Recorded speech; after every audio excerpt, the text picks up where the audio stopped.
Welcome to my class once again. Dear friends, today we shall discuss what is interpersonal communication. What are the different elements of it? Why interpersonal communication is extremely important. Now, interpersonal communication is a kind of communication in which people communicate their ideas, feelings, emotions, and information face to face with each other. You talk to your friend talks to his father talks to his mother, you talk to your mother, you talk to your teachers. These are all examples of interpersonal communication. When we talk to each other, we express our ideas, our feelings, our emotions, and we give information also. It can be either in the verbal or in the non-verbal form. In the verbal form means it uses words through the use of words. So if it is verbal communication, it can be either written communication or it can be spoken communication. And non-verbal communication can include graphs, charts, diagrams, sign language, shaking of head, nodding my head, closing the eyes. This shows I am angry. Interpersonal communication is not only about what is said or what is received, but about how it is said, how the body language is used, and how the facial expression is when the message is conveyed. So when you talk to each other, when there is interpersonal communication, when there is communication between one person and another, these are also important things to take into consideration. Body language is important, your facial expressions are important, and how you say your tone is important. All these things also are important. Now, there are certain elements involved in the process of interpersonal communication. Let us now find out what are these elements. The first element are the communicators. Who are the communicators? The communicator refers to the sender and the receiver. So there must be one person who sends the message and there must be another to receive the message. So there must be at least two people. One is the sender, the other is the receiver. For interpersonal communication to happen, there must be at least two individuals. One who sends the message and the other receives the message. Then there must be a message. It is the idea. What is a message? Message is the idea which is conveyed, which is transmitted, which is sent, which is shared with the other person through speech, through facial expressions, through body language, through tone of voice, through gestures, and other verbal and non-verbal means. So we can convey the message. Suppose I am very angry. I may not tell you that I am angry, but I make a very angry face, frowning face. This tells you that I am angry. Or I say something of this. When you ask me something, I say, then you know I am very angry. Right? So next is noise. This is the third element. Noise refers to any sort of distortion or disturbance that is caused during the transmission of information. You are talking to me, trying to tell me something, pass me some information, but I am feeling sleepy. So I will not get the information. Or I am very sad. I will not understand whatever you are trying to convey, whatever trying to tell me. Or I am standing at a great distance, far away from you. I will not be able to hear you or get the message. So in those cases, communication will fail. Then there is feedback. Feedback is very important. If communication is successful, then the receiver must receive the message and act as per the direction of the sender. Feedback is the response of the receiver. It comprises the message he sends back. It enables the sender to know how accurately the message is being received and how it is being interpreted. Suppose I say this is non-verbal information. I have not used a single word. So suppose you are sitting in front of me, you are listening to me, you bring me a glass of water, then you have received the message and you have provided me some feedback. You have given me a glass of water. But suppose you simply look at me, look into my eyes, and you do nothing, then I understand that you have not been able to receive the message. So feedback is very important. Feedback makes the speaker, I am the speaker, I understand that my message has not been received properly by you, and therefore you have not been able to react accordingly or provide me the from your feedback, and I can understand. From the act of yours, I can understand, or the way you act after receiving the message. From that, I can understand whether my message has been conveyed correctly or not. And then there must be a channel. Channel refers to the means of communication. Speech and vision are the channels in face-to-face communication. I am talking to you, you are talking, listening to me, you are looking at my face, I am looking at your face. Cable can be another means of communication. Electromagnetic waves can be just as in telephones, or channels in a communication through telephone. So these can be the different channels, right? In order to be a successful interpersonal communicator, a person must have the following qualities. What sort of a person can be a superb interpersonal communicator? He must have a relaxed manner and positive attitude. A good communicator must possess a self-confident and relaxed manner as well as a positive attitude. The communicator must be happy and accepting. You are saying something, but he is not ready to accept. Do whatever I tell you to do. I am not going to listen to you.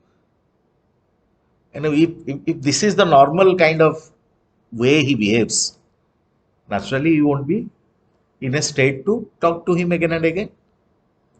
He must have empathy. Empathy, he must understand in what position or in what state of mind the speaker is. A communicator can gain respect by respecting and understanding another person's point of view. Why should I always believe that whatever I am telling is true or whatever I am talking is important? Why should not I listen to others?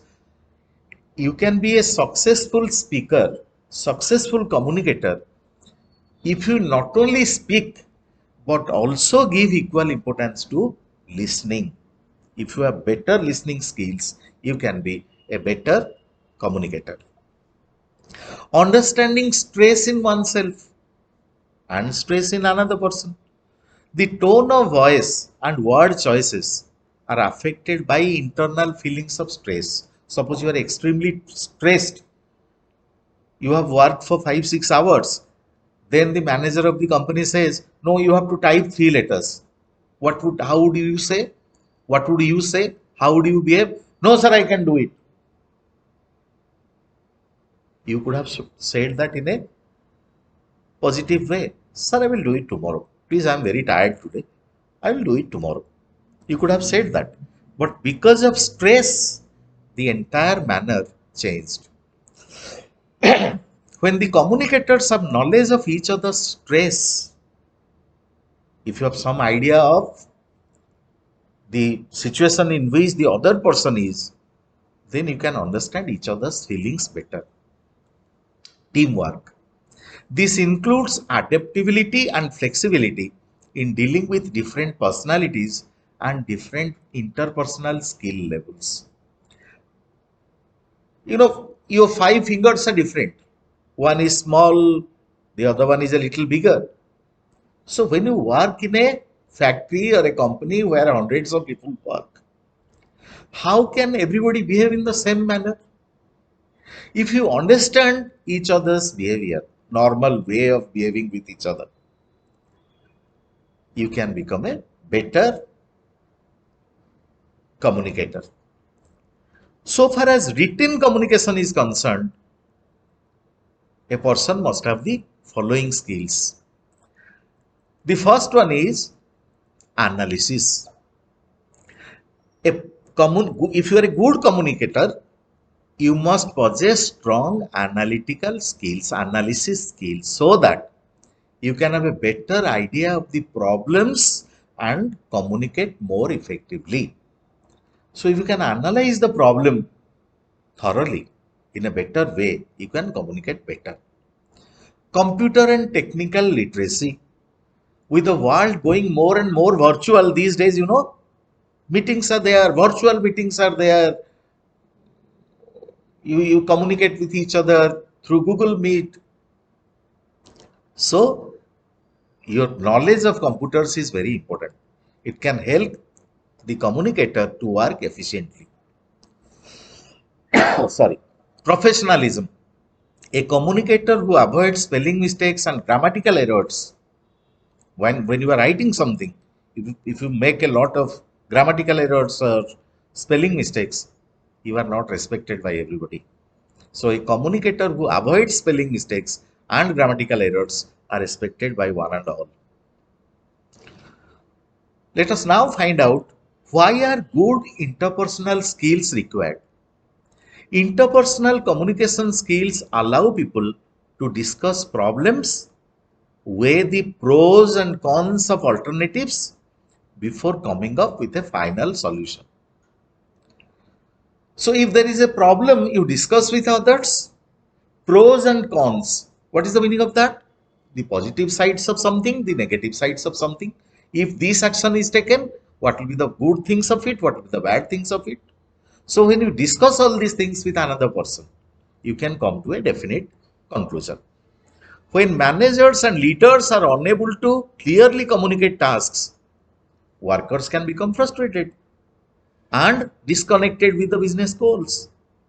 So the most important thing is to communicate and to communicate in a perfect manner. Interpersonal communication skills are crucial for improving trust and workplace communication. So you give an order to somebody or you pass a message to somebody. If your message is not clear, obviously there will be a lot of confusion. Effective employee communication helps employees better understand the change. If there is a change, they better understand it, align with it. They try to cope with it, and they collaboratively work towards implementing the change collectively or successfully. There is a change, but you don't. Okay, the factory usually works from 10 to 5. It will work from 8 to 6 from tomorrow. What is the need of that? There will, if you don't spell it out correctly, if you spell it out carefully, you don't spell it out carefully, there will be a lot of confusion. People will be angry. But if you tell them, you work for 3 hours, we have now bagged a very important order. If we keep this order, your salary will increase by 2000 rupees every month. ତ ସେମାନେ ବି ଖୁସି ହେଇଯିବେ, ଯାହା ହଉ ଆମେ ଆଉ 2 ଘଣ୍ଟା କାମ କରିବା, 2000 ଟଙ୍କା ଘରକୁ ନେବା. So your communication is very important. Otherwise they would be angry. କାମ କରିବାକୁ କାହାକୁ ଭଲ ଲାଗେ, କିଏ ଆଉ 3 ଘଣ୍ଟା ଅଧିକା କାମ କରିବ? When employees have good interpersonal relationship with each other, they are more likely to recognize each other's work and they will give you constructive feedback. So if there is good interpersonal relationship, there will be an atmosphere of cooperation where everybody will contribute to the growth of the other. When employees feel like they can speak openly to decision makers, workplace communication, gossip, rumors, they are much less likely to happen. So, rumor କେତେବେଳେ ହବ? ଗୋଟେ confusion କେତେବେଳେ ହବ? ଗୋଟେ false thing କେତେବେଳେ spread କରିବ? When there is a loss of communication, there is a lack of communication. Dussehra ଆସିଲା, ଦଶହରା ବେଳକୁ ତମେ ଯଦି ବୋନସ୍ ସବୁ ଏମ୍ପ୍ଲୟିଜ୍ ମାନଙ୍କୁ ଦବ, ଯଦି ଯିଏ ବସ୍ ସେ ଯଦି କହିଲା ହଁ this time you are going to get a bonus of 10,000 rupees. Okay, if you communicate it properly, everybody understands that we will get a bonus of 10,000 rupees. But if you do not communicate nicely, what will happen? There will be a lot of confusion. People won't know ତମେ 10,000 ଦବ ନା 8,000 ଦବ ନା 5,000 ଦବ ନା କିଛି ଦବନି. People don't know, so there is a lot of confusion. People with good interpersonal skills build healthy relationships with their colleagues and they can work much better as a team. So if you have a good interpersonal skill, you can become a good team, a worker who works in a team. You can become a good team player. When a manager have poor interpersonal skills, employees will feel irritated and confused because he himself will be confused. What I am saying, nobody is able to understand, right? So when conflicts rise in a workplace, it can be resolved calmly in a timely manner by one who has better interpersonal skills. So, my dear friends, if you have better interpersonal skills, you will certainly be a successful person someday or the other. Thank you very much.